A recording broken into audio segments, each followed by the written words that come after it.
you wanted. So what should you actually eat?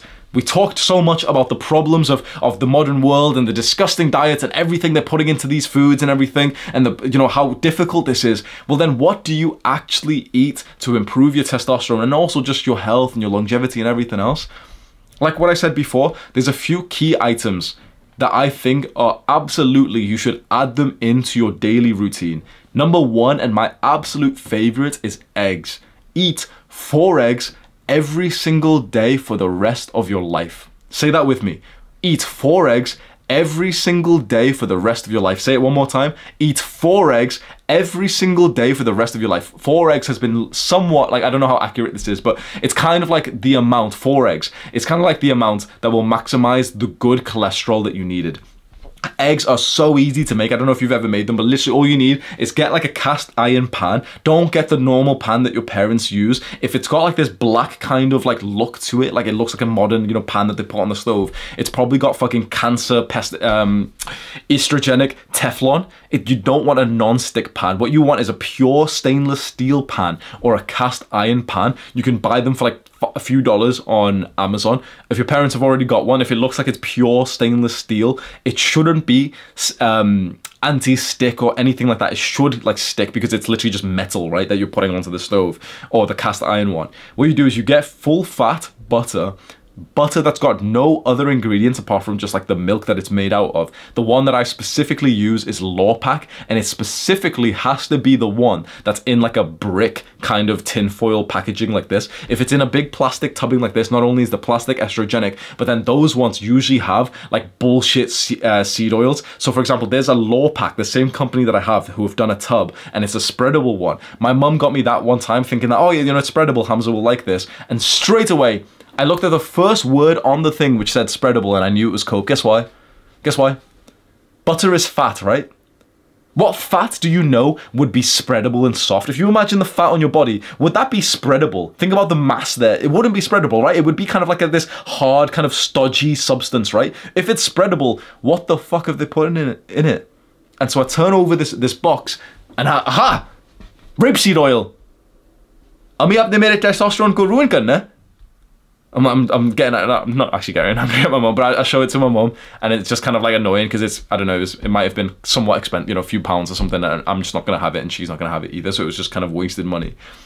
And I told her it specifically needs to be like the Lawpack or whatever one it is, but it's in like, the butter is in like this brick kind of shape, like that. And you look at it, look at the ingredient list, it's full fat, none of this bullshit of low fat butter, plant butters or anything, because all of that's got harmful chemicals, and usually it's in plastic packaging. When you get this one, it's just in tin foil.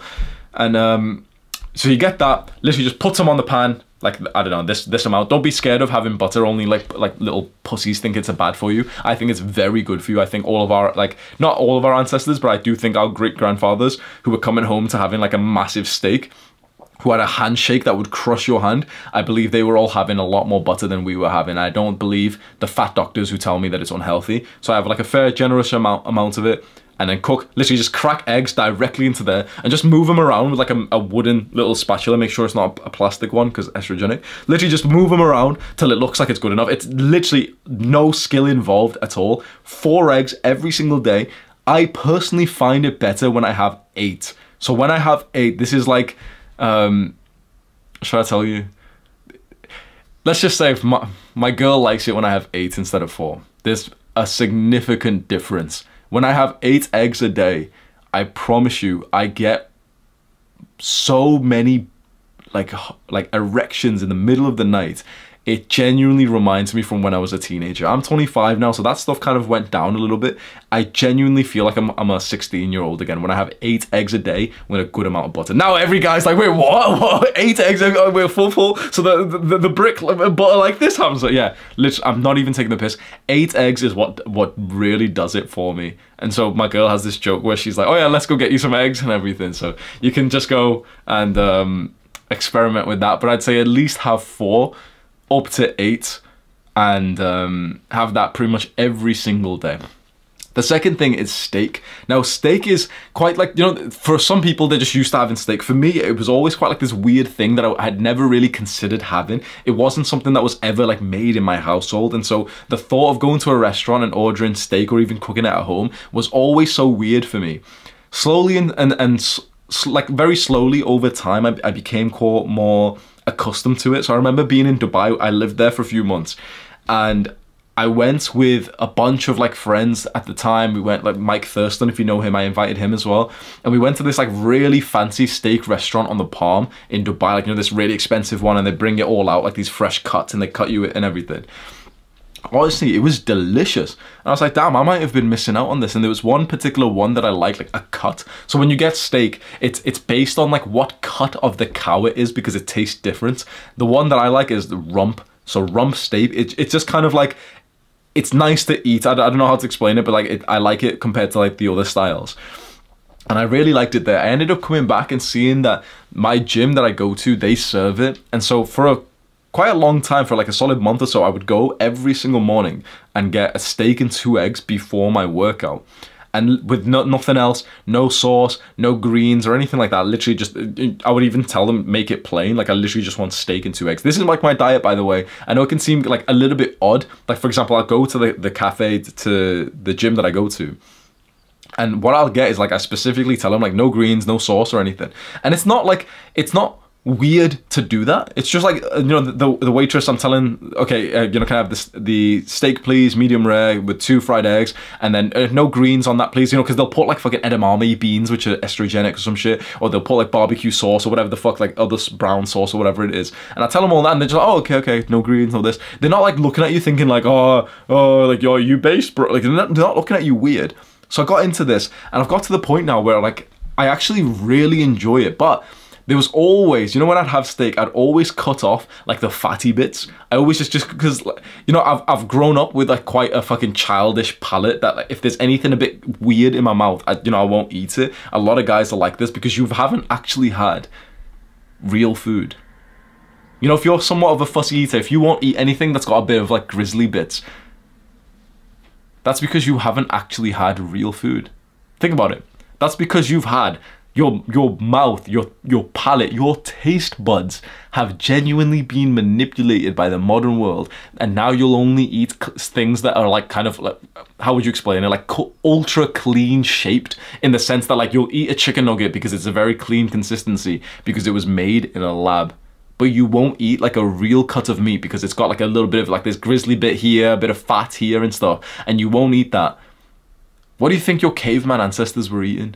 What do you think your great-grandfather, the one with the handshake that would fucking crush your hand, what do you think he was eating? Was he just like, oh no dear, I don't like the fatty bits of the steak?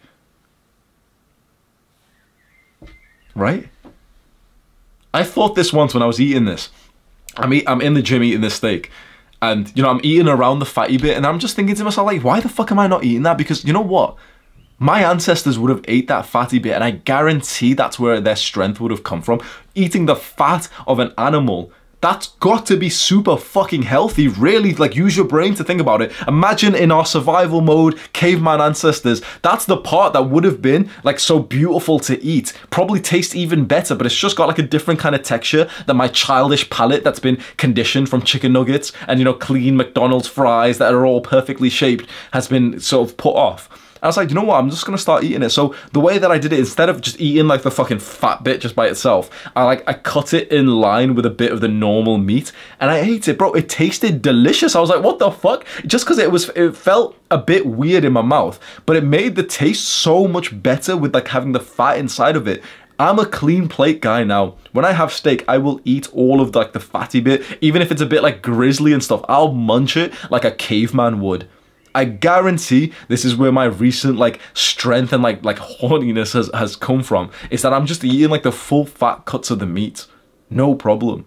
So if you're somewhat of like a picky eater, I don't blame you, because I was as well. But I guarantee you weren't naturally supposed to be like that. If you imagine if you had just grown up 10,000 years ago, would you still have been a picky eater? I highly doubt it. I guarantee your brain and your taste buds have been conditioned by the modern day, because everything's made so perfect, because it's made in a lab, right? Everything's made so perfect. So you've grown up on having fucking like what's that fucking cereal called? Like Cocoa Pops and everything, where each one has been made in a lab to be perfect. So now when there's like a bit of meat, like for example, which is a little bit more grisly and a little bit inconsistent, that really triggers you.